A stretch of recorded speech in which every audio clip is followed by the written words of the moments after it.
December 4th, 1944. 3:50 hours. Bougainville Island. Staff Sergeant James Sullivan, 23 years old from Chicago, Illinois, has been firing a Browning M1919 machine gun for 4 hours straight. The gun barrel is glowing red-hot in the darkness, like a cigarette ember. But this ember weighs 31 pounds and fires 400 rounds per minute. His assistant gunner, Private Danny Kowalski, 20 years old Pennsylvania farm kid with hands still bandaged from burns sustained 2 weeks ago, has changed barrels 3 times tonight. Each barrel change performed under incoming fire, each one completed in under 40 seconds. Professional, precise, exactly how Sullivan taught him. They have fired 840 rounds since the Japanese assault began at midnight. The result so far, 37 confirmed enemy soldiers dead. 2 tunnel systems collapsed into smoking rubble.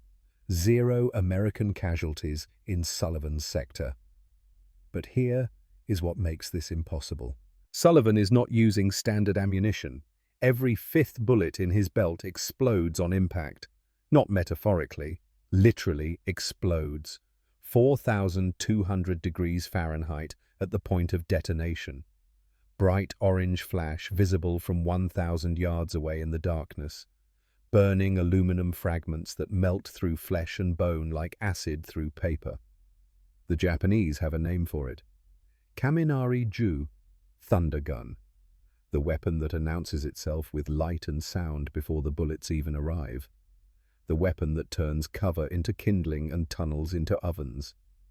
Military ordnance engineers at Aberdeen Proving Ground in Maryland said this ammunition was mechanically unsound, theoretically incapable of sustained fire, too unstable for combat operations. The explosive charges would cook off inside the barrel after extended use. The gun would destroy itself. Sullivan just proved them wrong. 840 rounds, 3 barrel changes, 0 malfunctions. 0 premature detonations. Here is the part that sounds impossible. 3 weeks ago, Sullivan had never seen this ammunition. He did not know it existed. The blue-tipped rounds arrived in an unmarked crate with a single instruction. Fire in short bursts. Report results. 2 weeks ago, Sullivan nearly killed Kowalski testing it. Pushed the gun too hard. Fired too fast. The barrel split. Gas vented sideways. Burned Kowalski's right hand badly enough to send him to the field hospital for 8 days. 1 week ago, Japanese forces adapted. They reinforced their tunnel entrances with steel plates, 1/4 inch thick, salvaged from destroyed vehicles, specifically designed to stop explosive ammunition. Tonight, December 4th, those countermeasures failed catastrophically. The steel plates did not stop the explosions. They absorbed the heat, conducted it into the tunnels, turned Japanese defensive positions into furnaces. 2 enemy soldiers surrendered because they could not breathe. Their hands blistered from touching the superheated metal. And tomorrow morning Sullivan will wake up in his foxhole realizing he has created something that will haunt him for the next 58 years. A weapon system that saves American lives by the hundreds. A tactical doctrine that spreads across the Pacific theater like wildfire. An innovation that earns him a Bronze Star he will never wear, and a field manual bearing his name that he will try to forget. But also a guilt so profound that in 2003, dying of pneumonia in a Chicago veterans hospital at age 82, his final coherent words will be an apology to the assistant gunner he trained. The assistant gunner who will die in 4 months using Sullivan's techniques. The assistant gunner whose death Sullivan will blame on himself for teaching a 20-year-old farm kid how to paint targets on his own position with orange muzzle flashes. This is the story of how one machine gunner turned bullets into grenades. How tunnel warfare became an American advantage instead of a Japanese one. How necessity forced innovation. And how innovation extracted a price that no Bronze Star could repay.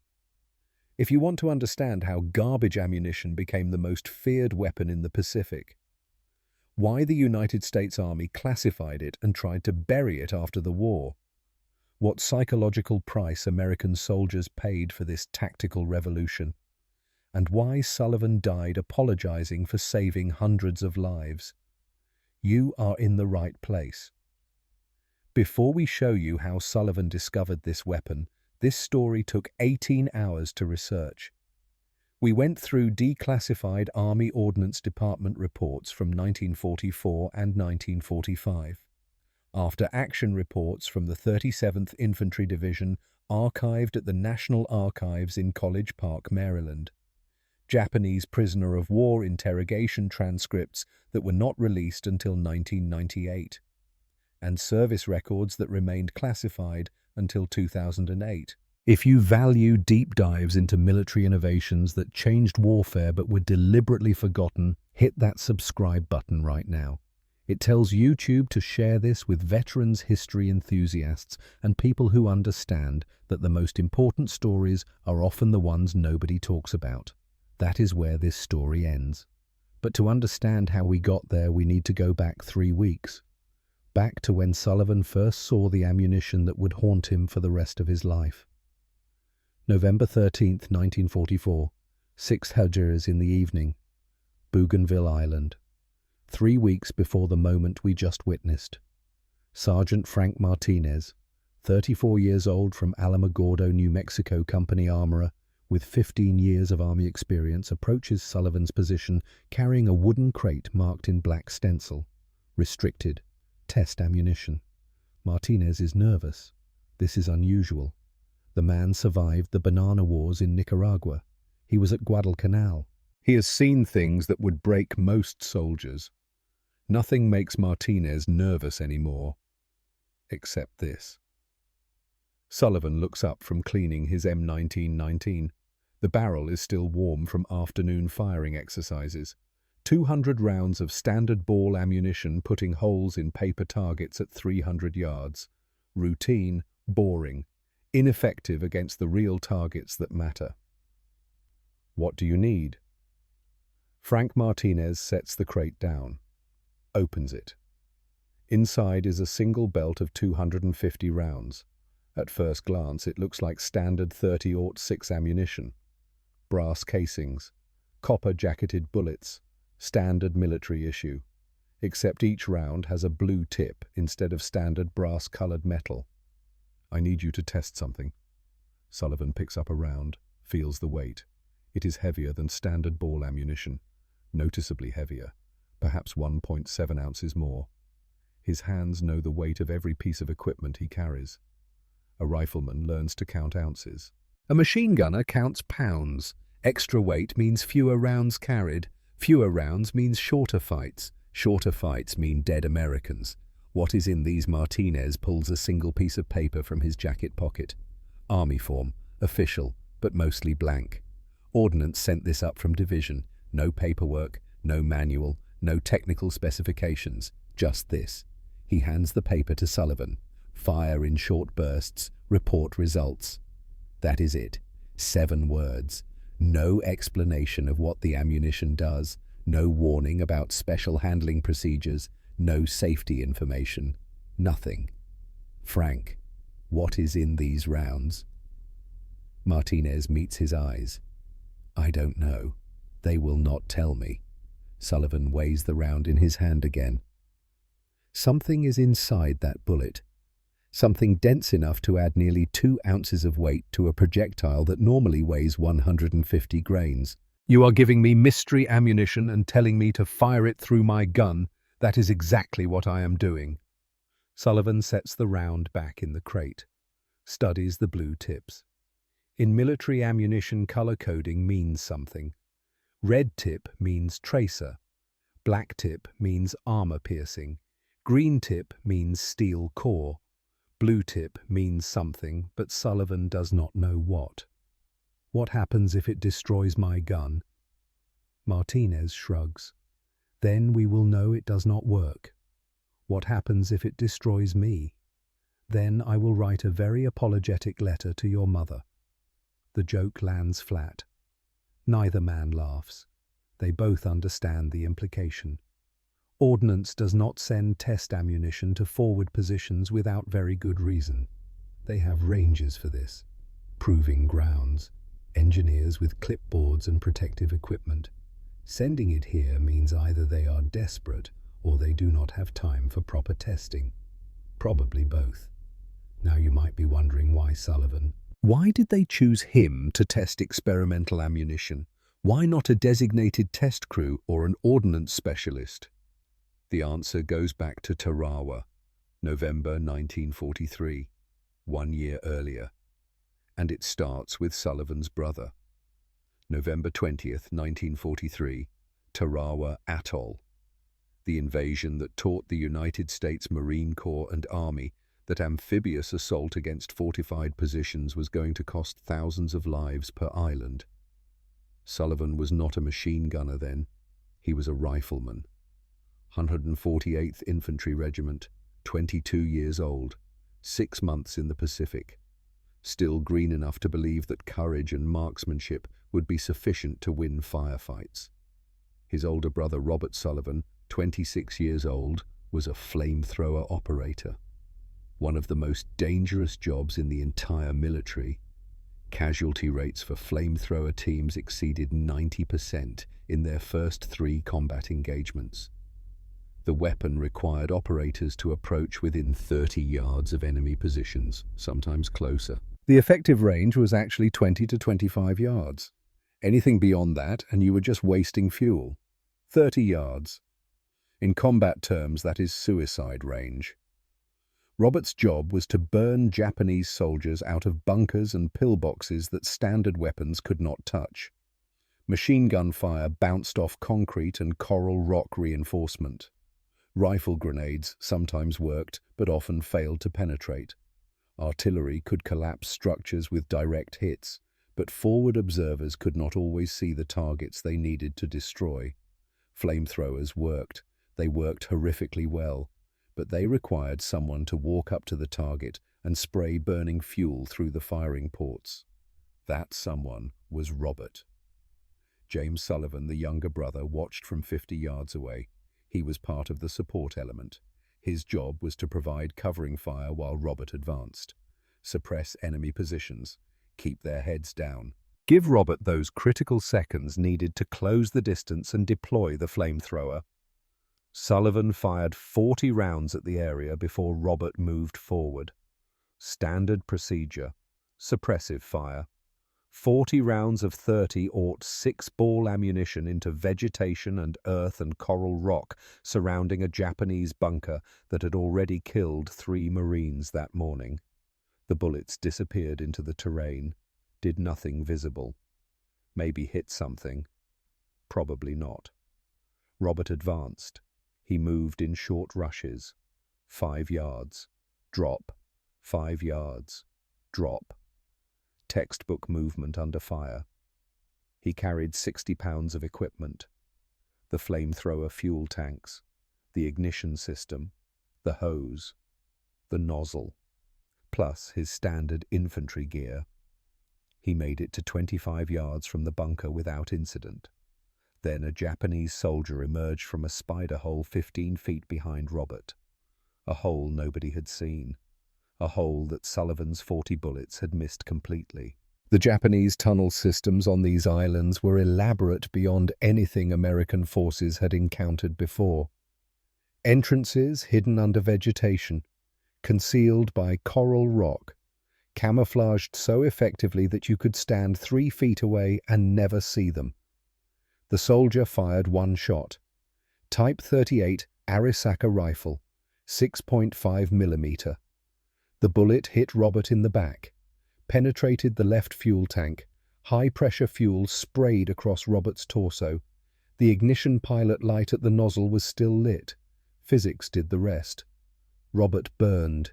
He fell forward, tried to crawl away from the flame. Could not. The fuel soaked his uniform. The fire spread.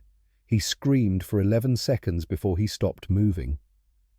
Sullivan watched from 50 yards away.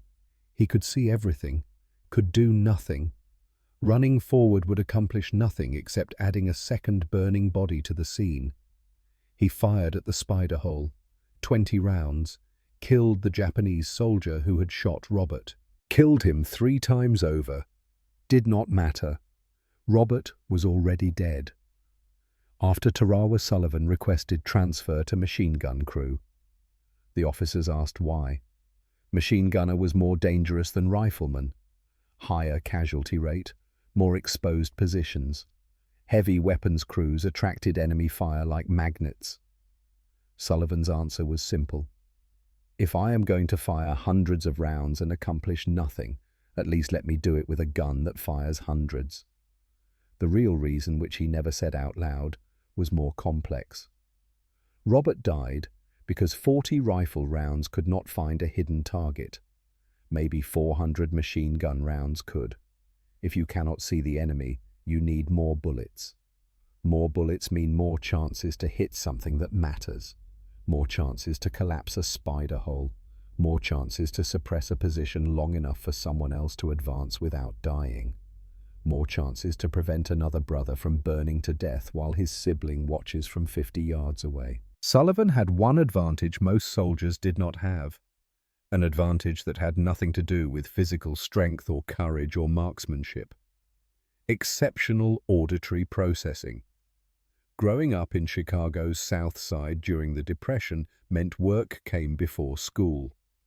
Sullivan worked as a machinist starting at age 16. South Side metal fabrication shops. Operating lathes. Operating drill presses. Operating grinding wheels. 12-hour shifts, 6 days a week. You learned to hear problems before seeing them. A lathe bearing wearing out makes a specific sound at 2400 revolutions per minute. Different from normal operation. Higher pitched. Inconsistent rhythm. You hear it, you stop the machine immediately, you prevent catastrophic failure. Sullivan could hear different patterns in chaos, could distinguish signal from noise, could identify which sound in a symphony of industrial noise meant danger and which sounds were normal operation. In combat, this translated to useful skills. He could hear enemy soldiers digging through artillery bombardment noise. The rhythmic scrape of entrenching tools on coral rock had a distinct frequency. He could distinguish enemy movement from wind-moving vegetation. Human movement has rhythm, wind does not. He could identify weapon types by sound signature at 300 yards. A Type 92 heavy machine gun sounds different from a Nambu light machine gun. Sullivan did not have better eyes. He had better ears. And soon he would have better ammunition. But first, he needed to understand the problem. The specific tactical problem that made conventional ammunition nearly useless against the enemy he faced. November 1st through November 13th, 1944, Bougainville Island, Company C, 48th Infantry Regiment, 37th Infantry Division has been on this island for 2 weeks. Casualties so far, 23 killed in action, 41 wounded seriously enough to require evacuation. Dozens more wounded but still combat effective, not from direct combat, not from firefights, not from frontal assaults or defensive positions being overrun, from tunnels. The Japanese mastered subterranean warfare in ways that American forces were completely unprepared to counter. Every island in the Pacific had them. Every defensive position incorporated them. Some tunnel systems extended hundreds of feet underground. Some connected entire defensive networks spanning half a mile or more. They made conventional infantry tactics nearly obsolete. On the night of November the 9th, Japanese sappers emerged from a spider hole 40 yards inside the American perimeter. Nobody knew the tunnel extended that far. The entrance was somewhere in the jungle beyond the wire. The tunnel ran underground, passed beneath the defensive positions, and opened in a carefully camouflaged exit point behind American lines. The sappers threw 6 grenades into the command post tent. 4 men died instantly. 7 more were wounded by shrapnel. One lost his right arm. 2 would die of their wounds over the next week. When American soldiers responded rushing toward the sound of explosions, the sappers vanished back into the hole like ghosts. One moment there, next moment gone. Just a circular opening 3 feet wide, disappearing into darkness. Sullivan fired 300 rounds at the suspected tunnel entrance. Standard ball ammunition, 30-06. Every bullet disappeared into earth and vegetation. The tunnel remained intact. The defenders inside remained safe, protected by 6 to 8 feet of packed earth and coral rock that rifle-caliber ammunition could not penetrate. Sergeant Martinez showed Sullivan the numbers 1 week later, numbers that explained why they were losing despite superior firepower. Week 1 on Bougainville. Company C expenditure 6,200 rounds of machine gun ammunition. Confirmed enemy kills 3. Ratio 2,067 rounds per kill. For comparison, during the Normandy campaign, average ratio was 250 rounds per kill. In Italy, 340 rounds per kill. On Bougainville, 2,067 rounds per kill. Martinez laid out the mathematics on a scrap of paper using a pencil stub. Mac, at this rate, we will run out of bullets before they run out of holes. Sullivan asked the obvious question. Why does it not work? Martinez explained the physics. Professional, clinical. Standard 30-06 ball ammunition is designed to penetrate human tissue. Maximum 18 inches of flesh and bone. The bullet is optimized for this specific purpose. Against packed earth, the bullet burrows 6 to 8 inches and stops. The earth absorbs the kinetic energy. The bullet cannot continue. Against logs, the bullet embeds itself in wood grain and stops. Does not breach. Does not pass through unless the log is very thin or very rotten. Against rock, the bullet fragments on impact or ricochets. The rock is harder than the bullet. The bullet loses. The kinetic energy disperses into the first material the bullet hits. No secondary damage beyond the penetration point.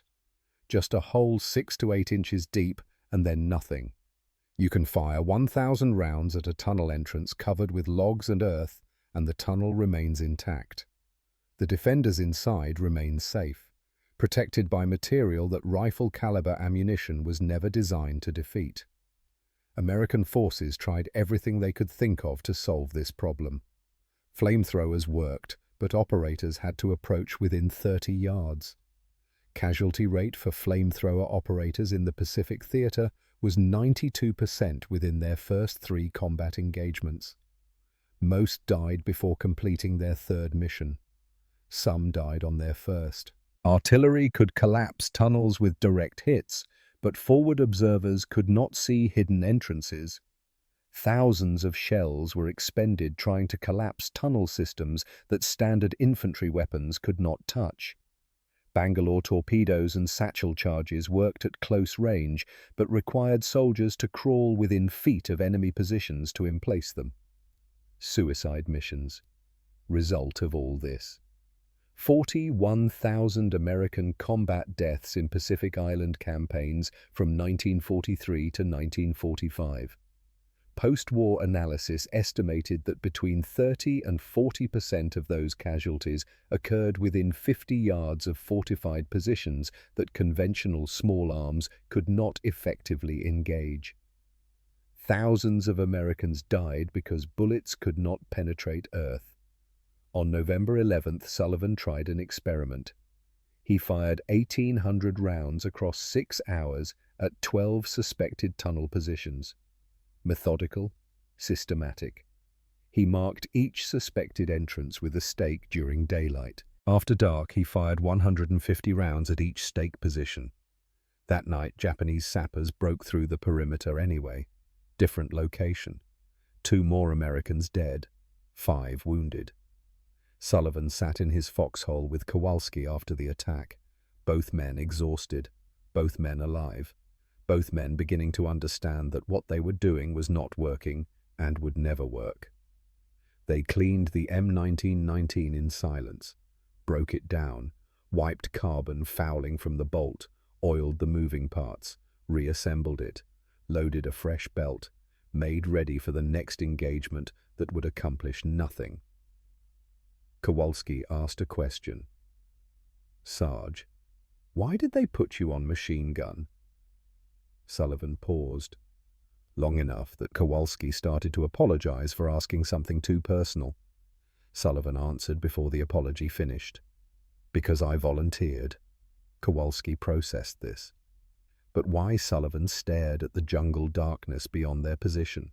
Somewhere out there, Japanese soldiers were digging, creating more tunnels, more spider holes, more positions that American bullets could not touch, because my brother could not. First time Sullivan mentioned Robert to anyone. First time he acknowledged out loud why he transferred from rifle to machine gun. First time he admitted that everything he did in this war was an attempt to solve a problem that killed his brother. Kowalski did not ask follow-up questions. He understood enough. 2 days later, Martinez brought the blue-tipped ammunition. Sullivan still does not know what is inside those bullets. But he knows one thing with absolute certainty. Whatever it is, it better work. Because what they have now does not. November 14th, 1944. 4:30 in the morning. Sullivan loads the mystery belt into his M1919. The blue-tipped rounds alternate with standard ball ammunition in a pattern Martinez suggested. 1 blue tip every 5th round. The ratio might be wrong, might be too many, might be too few. Nobody knows. They are making this up as they go. Kowalski crouches beside him, hands on the spare barrel, ready to change it if the gun overheats or malfunctions or explodes. His voice is quiet, nervous. "Sarge, what if those rounds are defective? What if they blow up the gun?"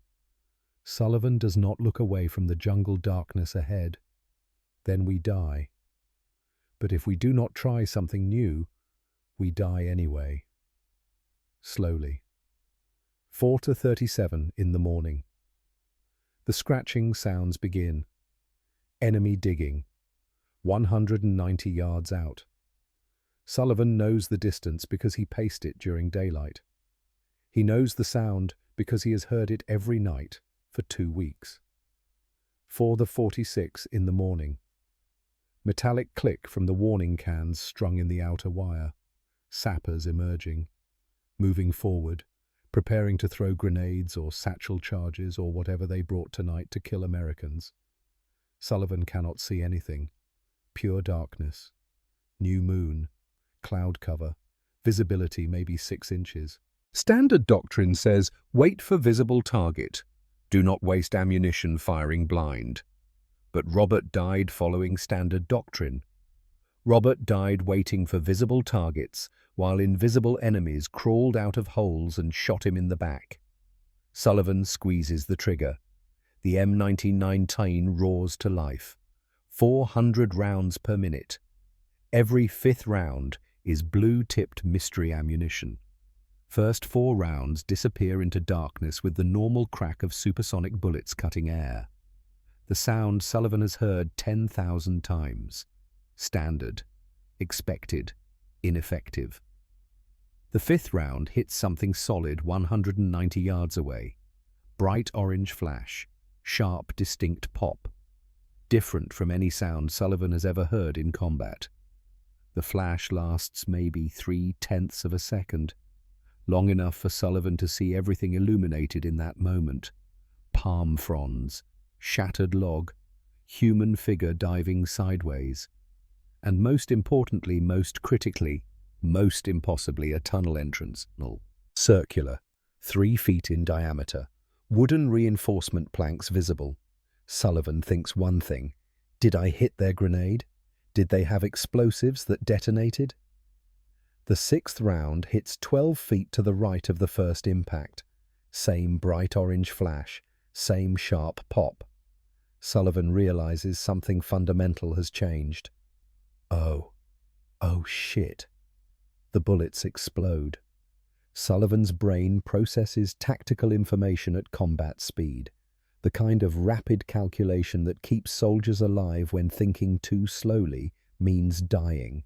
Each explosive impact creates light. Light reveals targets. Light allows precision targeting in darkness. Light turns invisible enemies into visible ones. He fires a 20-round burst at the tunnel entrance. 4 of those rounds are blue-tipped mystery ammunition. All 4 impacts cluster within 10 feet of the entrance. The flashes create a strobe light effect, freeze-frame images of the battlefield. Sullivan counts 5 Japanese sappers scrambling back toward the tunnel, exposed, visible, trapped between advancing and retreating. One is not fast enough. An M1919 round hits the ground 3 feet from him. The explosion catches him in the side.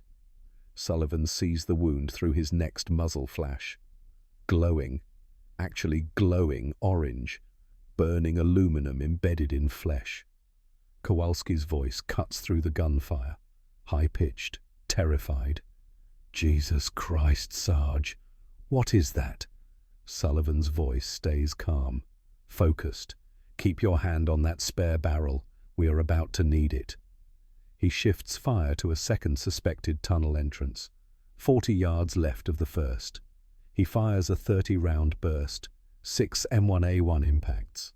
The wooden reinforcement planks at this tunnel entrance catch fire. Real fire, sustained burning. The flames spread through dry vegetation. Now Sullivan has actual illumination.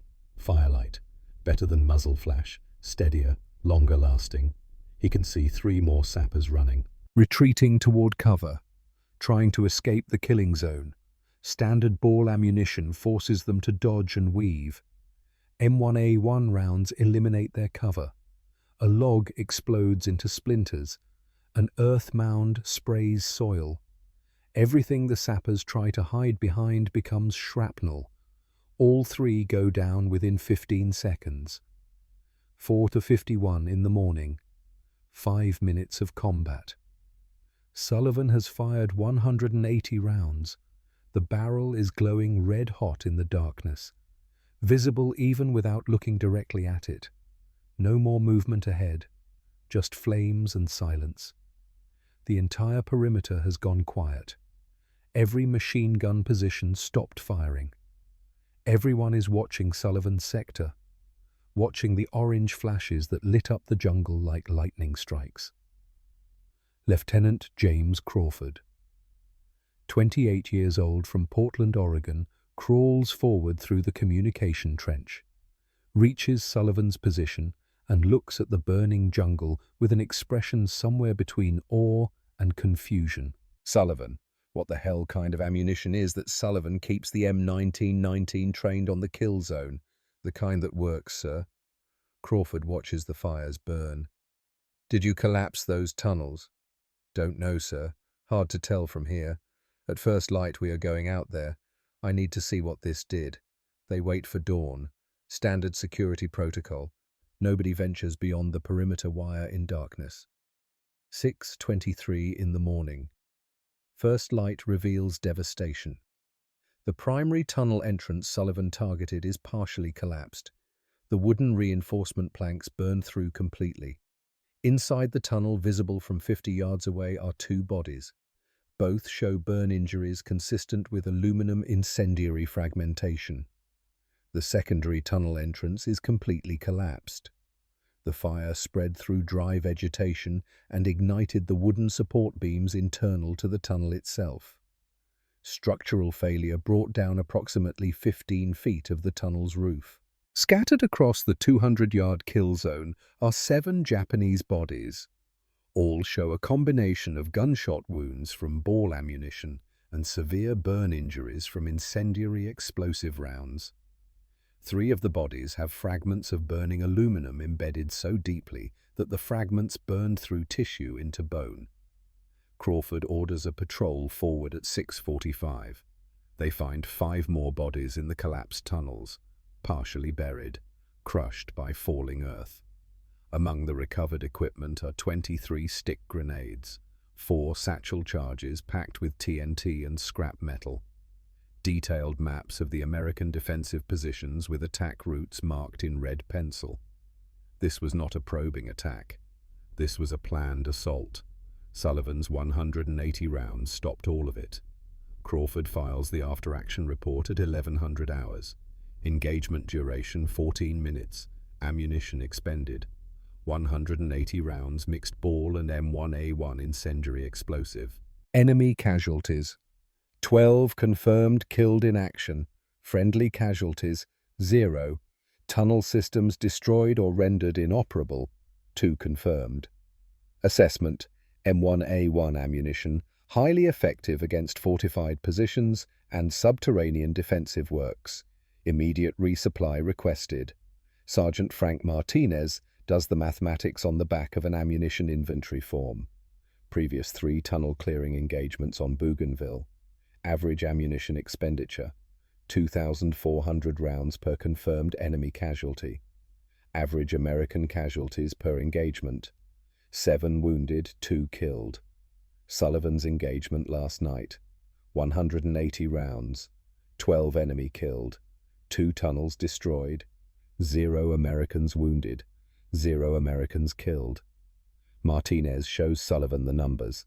Mac, you just achieved 2,000% better efficiency than standard ammunition.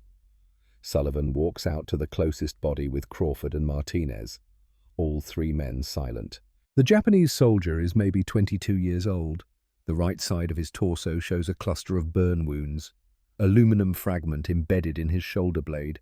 The fragment burned through muscle tissue into bone. A blood trail in the volcanic mud shows the soldier crawled 8 feet before dying, tried to reach cover, tried to escape, could not. Bled out in the darkness while Americans waited for dawn. Sullivan stares at the body. This is not how bullets are supposed to work. Crawford looks at the collapsed tunnels, the effectiveness. But it works. That is what matters. Sullivan's voice is quiet. Sir, I just killed 12 men with 180 rounds. Last week I fired 2,500 and killed nobody. Martinez understands what Sullivan is really saying. And last week we lost 4 men. This morning 0. Sullivan keeps staring at the body. Robert died because flamethrowers were the only thing that worked against tunnels, and flamethrowers burn people. Now we have bullets that burn. Feels like I just traded one way of burning people for another. Crawford does not have an answer for that. Neither does Martinez. They stand in silence, looking at what innovation accomplishes when necessity forces creativity. As the patrol returns to the perimeter, Sullivan notices something that Crawford sees at the same moment. Sullivan's firing position is clearly visible from 400 yards away. Why every M1919 impact created a bright orange flash in the darkness. Each flash announced Sullivan's position as clearly as firing a flare. Crawford sees the tactical problem immediately. You just painted a target on yourself. If we use this at night again, Japanese mortars will zero in on those flashes in under 3 minutes. Sullivan nods. So we have ammunition that works but reveals our position. Martinez adds the final piece. Trade-offs. Always trade-offs. Crawford files his after-action report with a recommendation. Request 10,000 additional rounds of M1919 incendiary explosive ammunition for Company C. Request tactical employment guidance from Ordnance. The response arrives by 4 in the afternoon. Request approved. Ammunition en route. Expected delivery November 16th. No doctrine guidance available. Instructions. Crews must develop their own tactics through field experimentation. Sullivan reads the response over Crawford's shoulder. They are giving us grenades in bullet form and telling us to figure it out ourselves. Martinez lights a cigarette. Welcome to the cutting edge, Mac. Welcome to being the guys who have to learn the hard way. What Sullivan does not know yet is that in 48 hours he will learn exactly how hard that way can be. He will push the M1919 too far, fire too fast, generate too much heat. The ammunition he just proved works will nearly kill the assistant gunner he is responsible for keeping alive. Martinez breaks the silence. Mac, they want you to write down everything you learned, everything about how you used it, loading ratios, firing discipline, barrel temperature, all of it. Other crews are going to test this stuff and they need to know what works. Sullivan looks at his hands, still trembling slightly from adrenaline. These are the hands that just killed 12 men with a weapon that should not exist. These are the hands that will write the doctrine that spreads across the Pacific theater. These are the hands that will teach Kowalski the tactics that get him killed. I will write it tonight. Martinez nods. Good, because in 72 hours, every crew in this company is getting 1,000 rounds of this stuff. And if they use it wrong, they will die. Your job is to make sure they use it right. Sullivan understands the weight of what Martinez just said. He is no longer just a machine gunner. He is now the man responsible for keeping dozens of other machine gunners alive by teaching them how to use ammunition that nobody understands yet. Crawford puts a hand on Sullivan's shoulder. Get some rest, Mac. Tomorrow we start training every gun crew in the company. Sullivan walks back to his foxhole. Kowalski is already there, cleaning the M1919. Kowalski looks up. You okay, Sarge? Sullivan sits down, takes his helmet off, runs his hands through his hair. No idea, kid. No idea. November 16th, 1944. Company C receives 10,000 rounds of M1A1 ammunition. Martinez distributes the crates personally. 1,000 rounds per machine gun crew. 8 crews total. Instructions are simple. Experiment with loading ratios. Test different firing patterns. Document everything. Figure it out before someone dies figuring it wrong. Across the company perimeter, 8 machine gun crews begin their education. Most will learn successfully. Some will learn the hard way. Corporal Joe Martinez loads his belt with a 1-to-1 ratio. Every other round is M1A1, maximum explosive effect. His crew engages a Japanese probe that evening. The visual effect is spectacular. Orange flashes every other round. The jungle lights up like a fireworks display. Then the barrel starts smoking.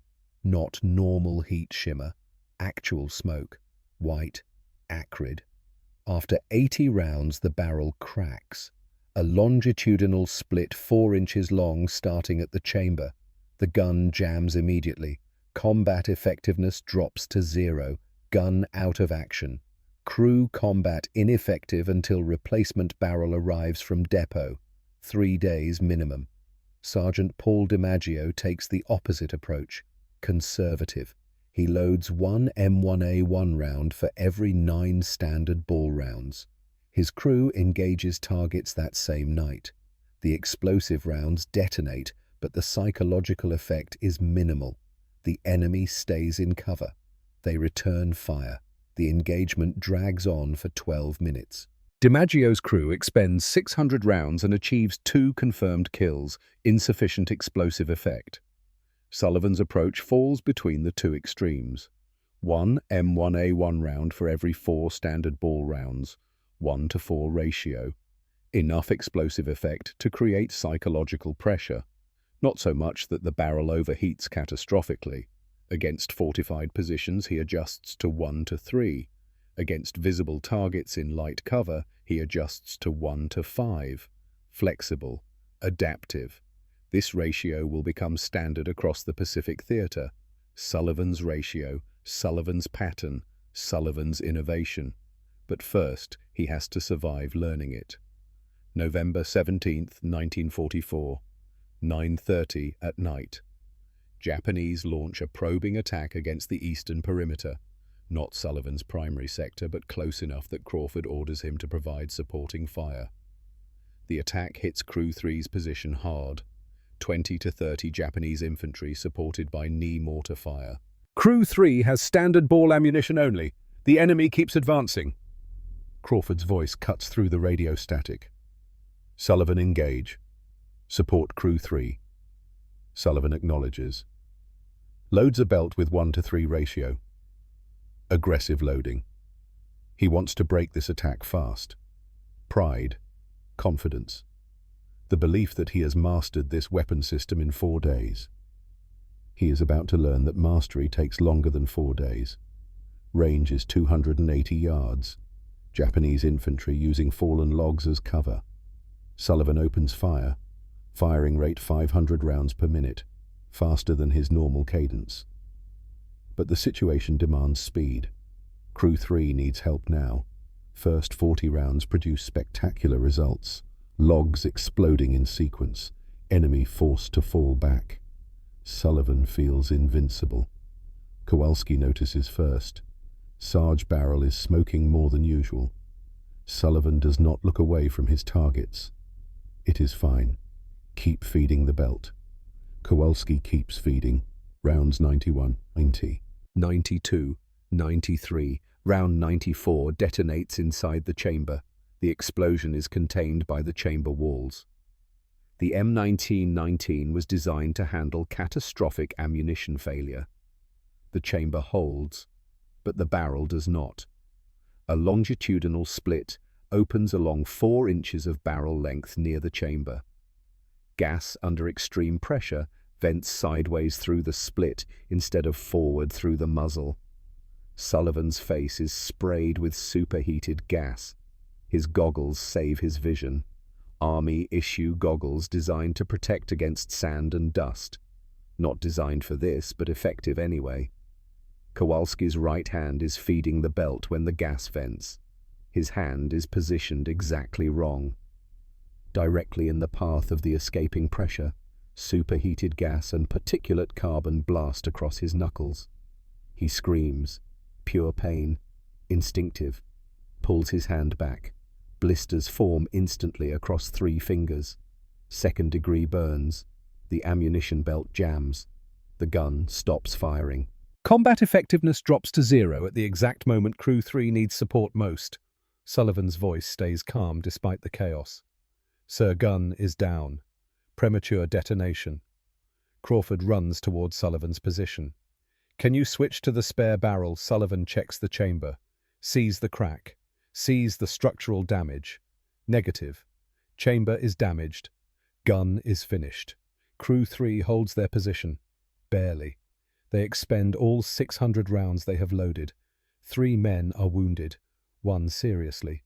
If Sullivan's gun had stayed in action, the casualties might have been 0. But Sullivan knows. Sullivan will always know that his mistake put other men at risk. The medic treats Kowalski's hand, wraps the fingers, applies burn gel.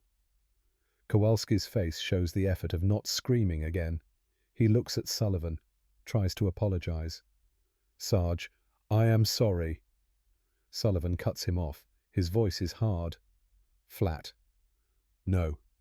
This is on me. I fired too fast. I got greedy. I thought I knew what I was doing. I was wrong. Martinez examines the ruined M1919. Mac, this gun is done. You need a replacement from depot. 3 days minimum. Sullivan sits alone after the medic takes Kowalski to the aid station. Thinks about Robert burning at Tarawa. Thinks about Kowalski's hand burning tonight. Fire. Always fire. His family's curse apparently extends to experimental ammunition. Crawford brings Martinez to Sullivan's position at midnight. Crawford speaks first. Mac, I need to know exactly what happened. If this ammunition is dangerous, we pull it from all crews immediately. Sullivan is honest. Sir, I fucked up. I fired too fast. I pushed the gun too hard. I got confident and confidence killed my discipline. Martinez asks the technical questions. What was your firing rate? 500 rounds per minute. How many M1A1 rounds impacted before failure? Approximately 30 to 35 explosive rounds in 90 seconds. Martinez does the mathematics in his head.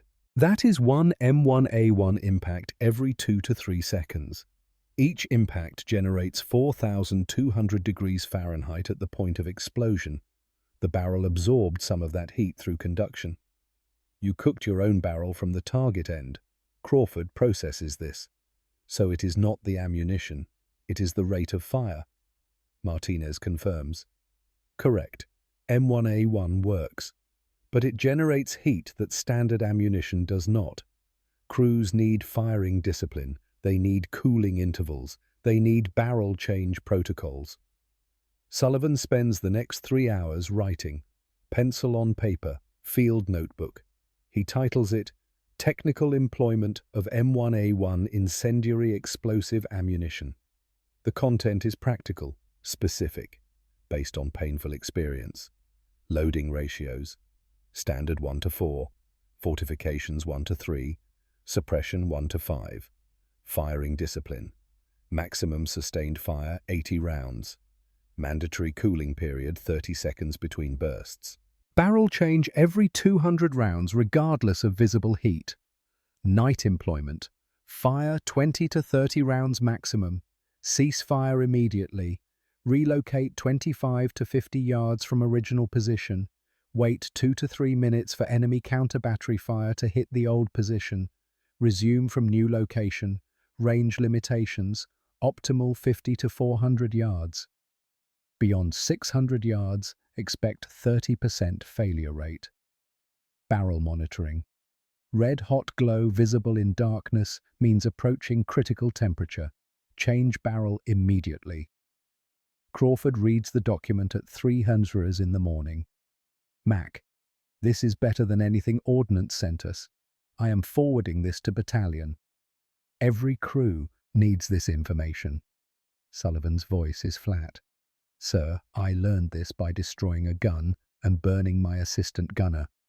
Crawford's response is equally flat. And now nobody else has to learn it that way. That is what doctrine is. Expensive lessons written down so they only cost once. November 26th. Kowalski returns from medical. His right hand is still bandaged. The burns are healing, but slowly. He reports to Sullivan's position. Sullivan has a replacement M1919 now. Kowalski stands at attention.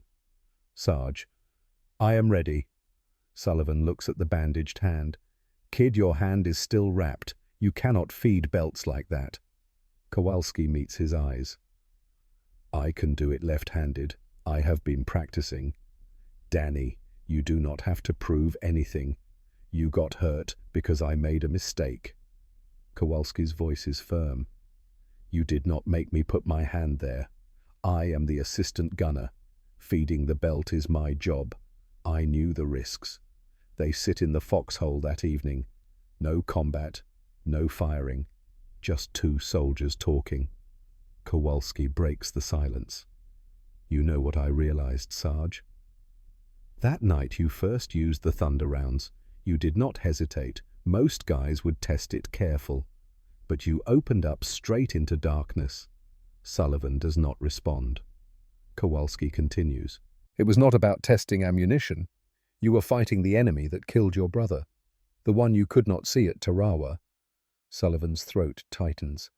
Kowalski's voice is certain. I get it now. Why you volunteered for machine gun. Why you took the mystery ammunition without questions. You have been trying to solve the same problem since Tarawa. How to kill enemies you cannot see. How to save the next guy before he has to get close with a flamethrower. Sullivan finally speaks. Something like that. Kowalski nods. Then I am glad I am your assistant gunner. That is worth getting burned for. Worth dying for if it comes to that. Sullivan turns sharply. Do not say that. Kowalski meets his eyes. I mean it, Sarge. What we are doing here matters. Your doctrine is going to save a lot of lives. Sullivan teaches Kowalski the new doctrine, shows him how to monitor barrel temperature by color, shows him proper belt feeding cadence, shows him the shoot and scoot night tactics. Sullivan makes Kowalski promise something. If I ever fire too long again, you hit me. Throw something. Do whatever it takes to make me stop. Kowalski agrees, but adds his own condition. Deal. But you have to promise something too. Stop thinking every casualty is your fault. You did not kill your brother. The Japanese did. Sullivan's throat is tight. I know. Kowalski pushes. Do you? Because you act like you are responsible for everyone who dies in this war. Someone has to be. No, someone has to fight. That is all we can do. The doctrine spreads. Sullivan's field manual gets copied by hand, distributed across the division. Crews start calling it Sullivan's Bible. Sullivan hates the attention, hates the credit, hates that his name is associated with innovation built on pain. But the doctrine works. Crews using Sullivan's protocols experience significantly lower weapon failure rates, lower injury rates, higher enemy casualty rates, lower American casualty rates. December 1944 through February 1945. Sullivan's doctrine becomes standard across the Pacific Theater. 1st Marine Division receives 400,000 rounds preparing for Okinawa. 3rd Marine Division receives 350,000 rounds. 7th Infantry Division receives 280,000 rounds. Reports come back. All of them reference Sullivan's tactical employment protocols. All of them credit his innovation with reducing casualties. Crawford shows Sullivan the reports. Mac, your tactics are saving lives across the Pacific. Sullivan reads them silently. January 15th, Luzon. Sergeant Michael Duca's team engages bunker complex. 220 rounds M1A1 over 6 minutes. 3 connecting tunnels collapsed. Same complex resisted 3 previous assaults over 2 weeks using standard ammunition. February 23rd, Iwo Jima. Machine gun team. Cave system near Mount Suribachi. 340 rounds M1A1. Ignited ammunition stored inside cave. Secondary explosion killed 18. Sullivan sets the reports down, and taking lives. Let us not forget that part. Crawford does not argue. Crawford is a veteran. He understands complexity. Intelligence analysis from February 1945 shows Japanese tactical adaptation. Interrogation reports indicate defenders abandoning tunnel positions after 30 to 40 M1A1 impacts. One report quotes a captured Japanese soldier directly. Thunder machine creates fear. Men cannot stay in position when fire is burning everything around them. Martinez shares this with Sullivan. Mac, the psychological effect is as important as the physical damage. We are making them afraid to fight from cover. Sullivan's response is quiet. You mean we are terrorizing them? We are making them choose survival over mission. That is better than killing them. Sullivan thinks about this. Is it, they survive but traumatized? I survive with guilt. Everyone loses except the politicians who started this. The silence stretches. Martinez stares at his cigarette. Crawford at the jungle. Sullivan at nothing. Because Sullivan is right, and being right about this provides no comfort at all. March 18th, 1945. Luzon. Company C has rotated to lower intensity operations, securing supply routes, defending logistics nodes. Sullivan is at battalion headquarters, 200 yards from his position, attending a briefing about ammunition distribution. Routine. Boring. Kowalski is manning the M1919 alone. Standard procedure when Sullivan attends meetings. Kowalski is trained, competent, trusted. 3:30 in the afternoon. Japanese counterattack hits the supply depot. Intelligence failure. Nobody expected an attack. 40 to 50 infantry supported by mortar fire. Kowalski engages professionally. Disciplined fire. Burst control. 1:4 M1A1 ratio. Everything Sullivan taught him. Survivors report Kowalski's fire was effective. 6 to 8 attackers killed. Enemy advance disrupted. But Japanese mortar team locks onto his position. The orange flashes give them a perfect aiming point. Kowalski attempts to relocate. Sullivan's doctrine: shoot and scoot, fire, move, survive. He ceases fire, begins displacement to alternate position 30 yards away. .338 81mm mortar round. Direct hit on Sullivan's position during Kowalski's movement between locations.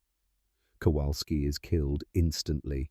Sullivan hears the explosion, knows the sound, knows the location, runs back from battalion headquarters, runs knowing what he is going to find. He reaches the position. M1919 destroyed. Kowalski in the crater. Other soldiers calling for medic, even though everyone knows a medic cannot help.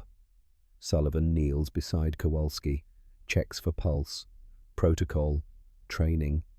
Kowalski's right hand is still bandaged from November, the burns never fully healed.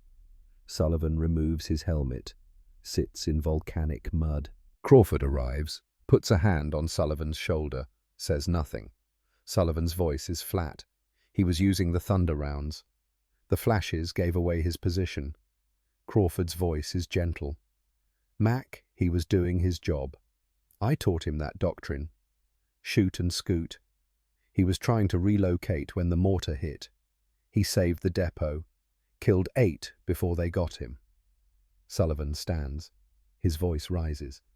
First time Crawford has heard Sullivan shout, "I do not care." He was 20 years old. The outburst ends as quickly as it started. Sullivan's voice drops back to flat monotone. I should not have taught him to use ammunition that paints targets on people. That night, Sullivan sits alone. Robert at Tarawa, Kowalski at Luzon. Both died because Sullivan could not solve the problem fast enough, could not innovate soon enough, could not save them. The guilt compounds, layers, becomes something Sullivan will carry for 58 years. Martinez finds him after midnight. Mac, you cannot blame yourself. Sullivan's response is immediate. Why not? I taught him everything. I gave him a weapon that lights up like a beacon. The mortar would have hit that position regardless. They were targeting the depot. You do not know that. Martinez pulls folded papers from his pocket. Captured Japanese documents, maps recovered from dead enemy officers. I do know that. Look, that position was marked as priority target before the attack started. Grid coordinates, range card, pre-planned fire mission. Kowalski was dead the moment he sat behind that gun. Did not matter what ammunition he used. Sullivan stares at the maps. The evidence is clear. The position was targeted. The attack was planned. Knowing this changes nothing. Kowalski is still dead. March 19th. Sullivan requests transfer off machine gun. Crawford denies the request. Mac, you are the best gunner in the company. I do not care. Put me on rifle. This is about Kowalski. This is about me spending 6 months developing ways to kill people more efficiently, and my assistant gunner dying because of it. Kowalski died doing his duty. His duty was feeding my belt. Not dying. I cannot approve your transfer. We need you. You needed Kowalski too. For 1 week, Sullivan refuses to train anyone on M1A1 employment. Private Morrison takes over Sullivan's M1919. Morrison uses standard ball ammunition only. March 22nd. Japanese probe the defense. Morrison's crew engages. Standard ammunition. 600 rounds expended. 2 confirmed kills. Enemy not deterred. 3 Americans wounded in Morrison's sector. Different crew using M1A1 and Sullivan doctrine. 180 rounds expended. 9 confirmed kills. Enemy retreats. 0 casualties in their sector. The difference is clear, quantifiable, undeniable. March 24th. Martinez confronts Sullivan. Mac Morrison's crew got shot up today. 3 wounded. Not my problem anymore. It is your problem. You developed tactics that prevent casualties. You are refusing to use them. I am refusing to turn people into targets. Martinez's voice hardens. Those orange flashes did not kill Kowalski. Bad luck and Japanese mortars did. But you know what, 20 other guys are alive because of what you taught them. 40 guys. 60 guys. How many flamethrower operators survived because M1919 exists, because they do not need to close to 30 yards anymore? Hundreds, maybe thousands. And you are going to quit because one man died. Sullivan has no response. Martinez continues. Danny told me something week before he died. He said Sullivan's doctrine is going to save a lot of lives. He was proud to be part of it. He believed in what you created. And now you are dishonoring that by quitting. March 25th. Sullivan reports to Crawford. Sir, I will go back on the gun. You sure know. But Martinez is right. Danny would not want me to quit. August 15th, 1945. Japan surrenders. War ends. Sullivan's crew is on Okinawa. The announcement comes over radio. Japan surrenders unconditionally. Sullivan and his replacement assistant gunner, Private Tommy Chen, 19 years old from San Francisco, sit in their foxhole, listening. Neither man celebrates. Chen asks the question. Sarge, what do we do now? Sullivan looks at the M1919, the weapon he has carried for 2 years, the weapon that killed 127 enemy soldiers by his count. Clean the gun, same as always. But the war is over. The war is over. The gun still needs cleaning. November 15th, 1945. Sullivan is discharged. Chicago. Family home. South Side. His mother thinks he looks thin. His father, a WWI veteran, asks how it was. Sullivan says it was war. His father nods, asks nothing more. Sullivan receives a letter from Army in December. Official, formal. Information regarding M1A1 incendiary explosive ammunition is classified restricted. Do not discuss technical specifications, tactical employment or combat results with unauthorized personnel. Sullivan burns the letter, thinks they do not want me to talk about it. Fine. I did not want to, anyway. He finds work as a machinist. Same trade he learned at 16. Chicago manufacturing. 12-hour shifts. 6 days a week. Quiet life. Never marries. Lives alone. The dreams never stop. Orange flashes.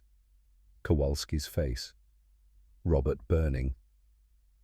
Some nights, Sullivan wakes thinking he smells burning aluminum. He keeps 3 items from the war. Discharge papers. 1 photograph of Company C with Kowalski visible in the back row. Technical Bulletin 4412. The doctrine he wrote. Sometimes he reads the doctrine, remembers writing it after burning Kowalski's hand. Wonders how many lives it saved. Wonders how many lives it cost. 1987. Chicago Community College Oral History Project. Sullivan is 66. His sister Mary convinces him to participate.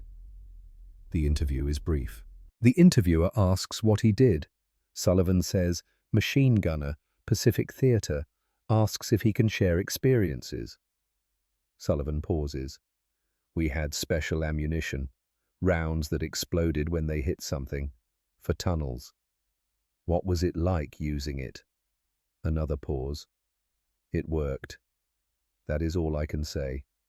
Anything else you remember? I remember my assistant gunner, Danny Kowalski, 20 years old. He died March 1945. He was a good kid. Sullivan declines to continue. Interview ends.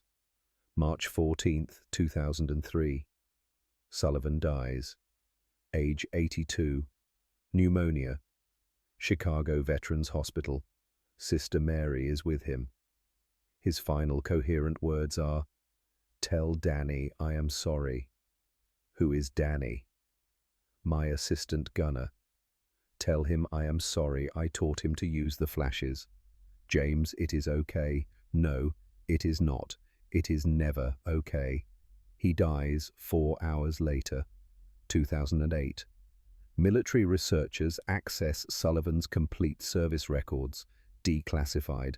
They identify him as first soldier to employ M1A1 in combat, November 14, 1944.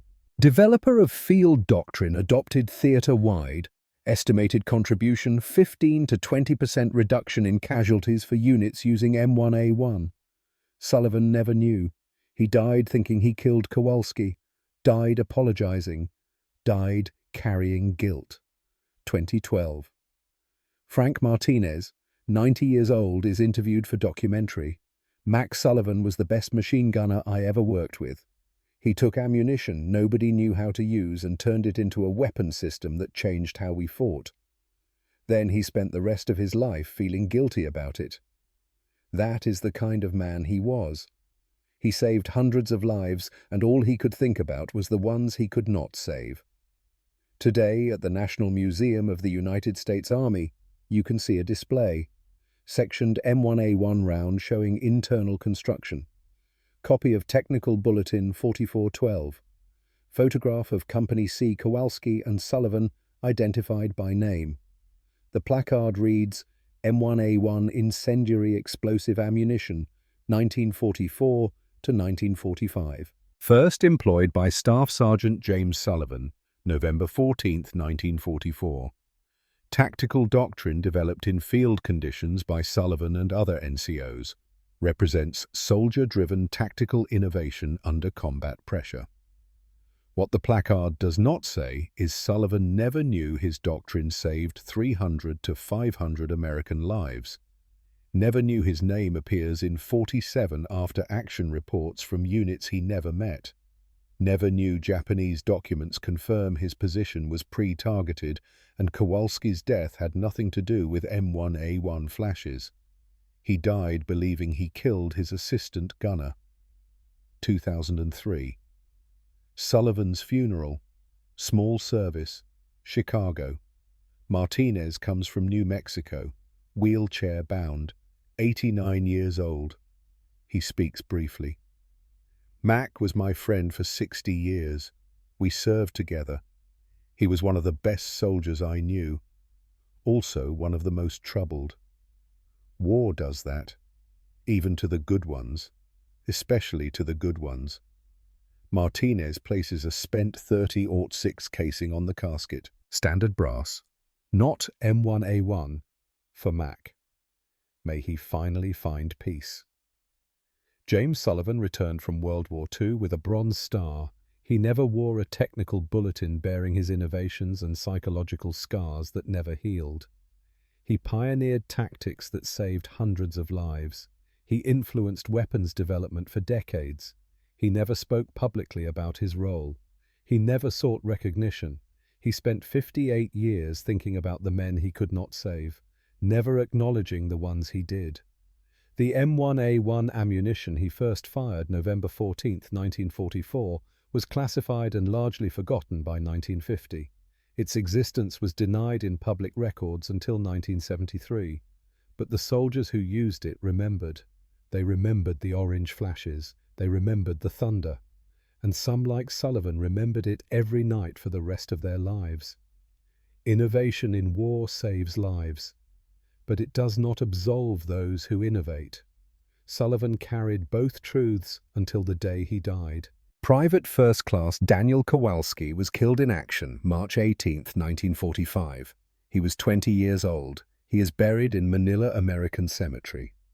Sullivan visited once in 1987.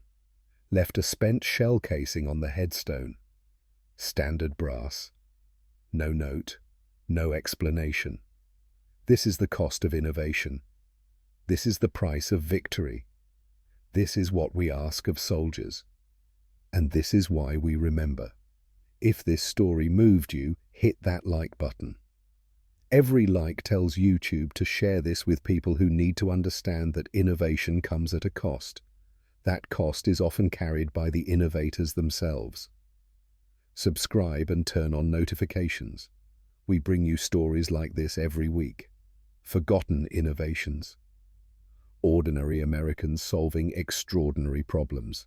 The human cost history textbooks ignore. Drop a comment.